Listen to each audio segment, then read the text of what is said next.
Welcome back to my kitchen for another episode of my 5-part fall and holiday baking series to accompany my e-cookbook. This episode, we're going to be making my favorite fall treat. It's apple crisp and blondies together. We have these delicious apple crisp blondies. They've got a nice crisp topping. They have a really deliciously spiced toasted apple layer or roasted apple layer, and underneath you have a nice gooey blondie that still has that gooey taste but has structure to it as well, so it has a nice bite. These are the ultimate fall treat. They're so much fun to make and pretty easy, not to mention. And they're even more fun to eat with a little drizzle of maybe a little salted caramel and a scoop of ice cream on top. You've got the best dessert ever. Let's gather all of our ingredients and our baking utensils and get started on this phenomenal recipe. So we're going to get started again with making the crisp topping. With the crisp, we're going to assemble or combine all of the ingredients and then pop it in the refrigerator, just how we did with the pumpkin bread, to make sure that we get a nice even layer. Again, as we mentioned before, we want the ingredients or the crisp topping to be chilled so that when it bakes in the oven, you get an even layer that doesn't bake into the blondie. It's going to be on top, so you get a crumble layer, you get an apple layer, and then you get a blondie layer. So to make the crisp topping, we have room temperature butter, a little bit of oats, some cinnamon and nutmeg for flavor, a little bit of brown sugar, and some flour. And we're just going to mix that all together.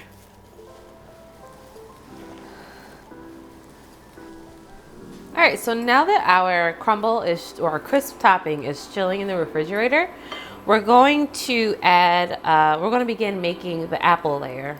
So for this recipe, I chopped up about 4 really small Granny Smith apples, and I'm adding in some brown sugar, some cinnamon and nutmeg, and then we're just going to add in a touch of lemon juice. I like to use fresh lemon juice, by the way.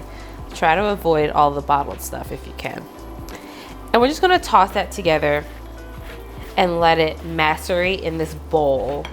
Let the juices come together. Let the lemon juice pull out all of that lemon flavor from the apples so that we get a really delicious yet distinctive apple layer for our blondies.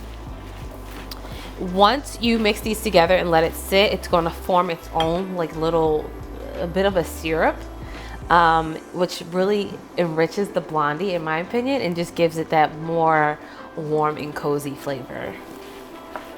So it's mixed together. You can set that aside and let it sit. While this is sitting, I'm preheating my pan because we are going to be cooking down these apples just a smidge, just until they're about fork tender, around the course of 10 to 15 minutes. All right, so our apples have been sitting. They've got a really beautiful syrup that's gathered at the bottom of the bowl, which signifies to me that it's now time to cook them down in the pan. So we're just going to add these to the pan. And this is going to cook down for about 10 minutes or so, 10 to 15 minutes, depending on the apples.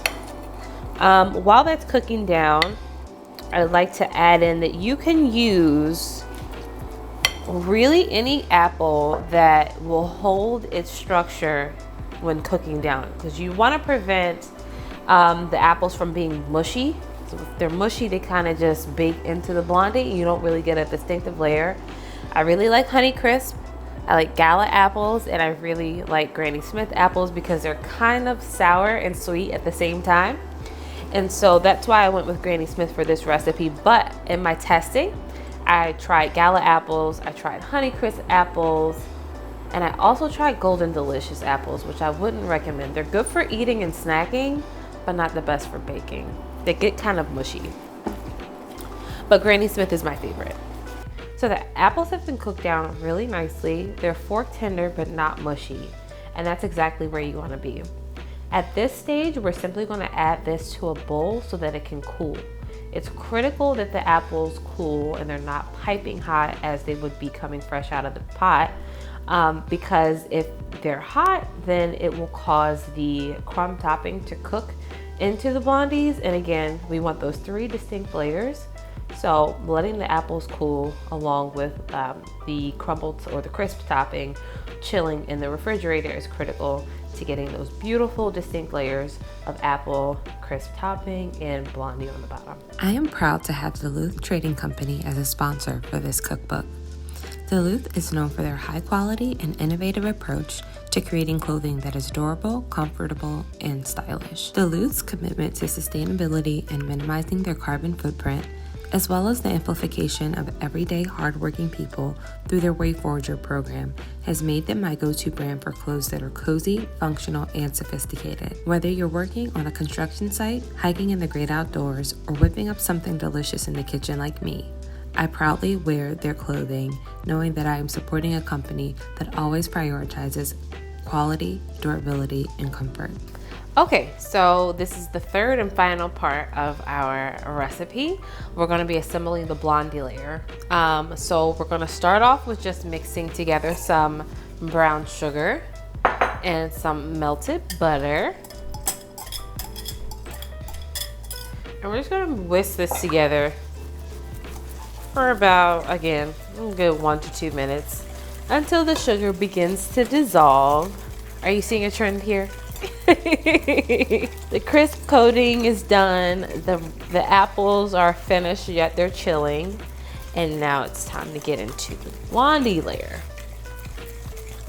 So we're just gonna whisk this just like this for, again, another 1 to 2 minutes. And then we're gonna add an egg. I love when that comes out perfectly.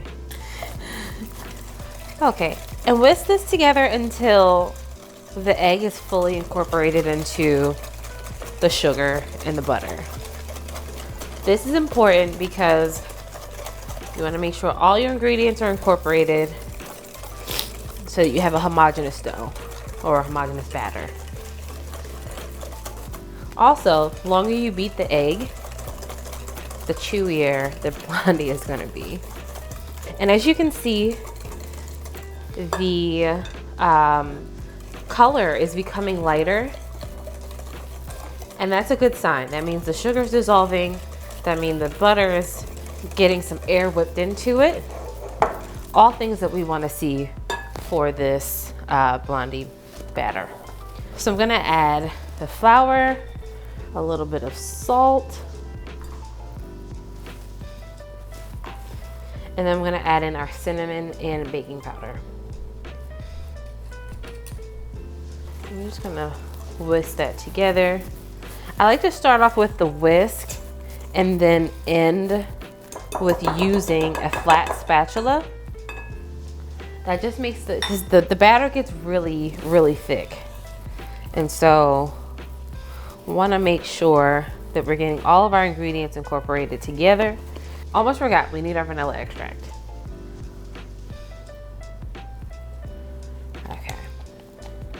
And if you're like me and you forgot to, don't worry, this is a very forgiving recipe. So if you add it in the end, like I did, not the end of the world. All right, and we're just gonna mix until everything comes together, like this. And there you go. Blondies are done. This literally took maybe 5 minutes. So now that that's done, I'm going to line an 8x8 baking pan with parchment paper. It's critical to use parchment paper for this recipe because you'll have to lift the blondies out of the baking pan. So you want to make sure that you use parchment paper for that, because without using it, it's going to be pretty difficult to get out of the pan. So I'm going to line the pan with parchment paper. Then we're going to layer the blondie in there first, the cooled apple mixture on top, and the chilled crisp topping. And we're gonna bake this for about 40 to 45 minutes. All right, so we've got our 3 layers together. We've got our blondie batter layer, we have our cooled roasted apples, and we also have our chilled crisp layer. All we're gonna do is put everything together and bake.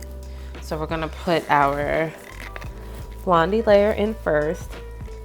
And this blondie layer is deceptively thin in the pan, but don't worry, when you bake it up, it has a really nice rise to it, so you don't have to worry about not getting that blondie layer.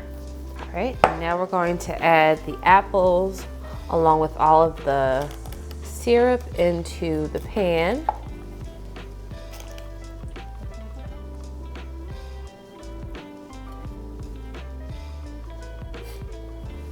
And spread that out nice and evenly.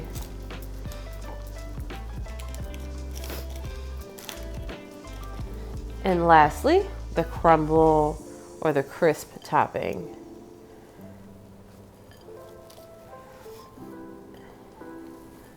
And it is a lot of crisp topping.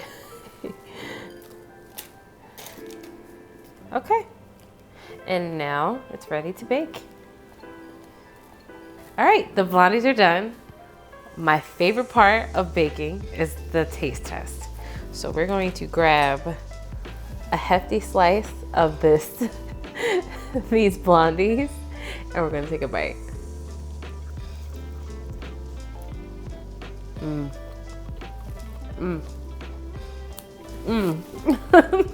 These are so good.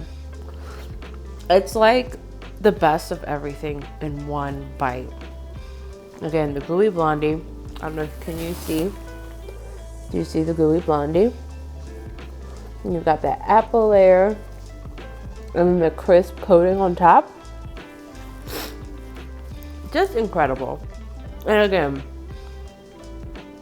the only thing that would make these better is a scoop of ice cream when these are fresh out of the oven with a tiny drizzle of salted caramel sauce. It's just out of this world. This recipe can be found in my e-cookbook at BrittanyBreaksBread.com. If you're not making this fall, you're really missing out. So I highly suggest you run, don't walk, to BrittanyBreaksBread.com and get that e-cookbook. Cheers.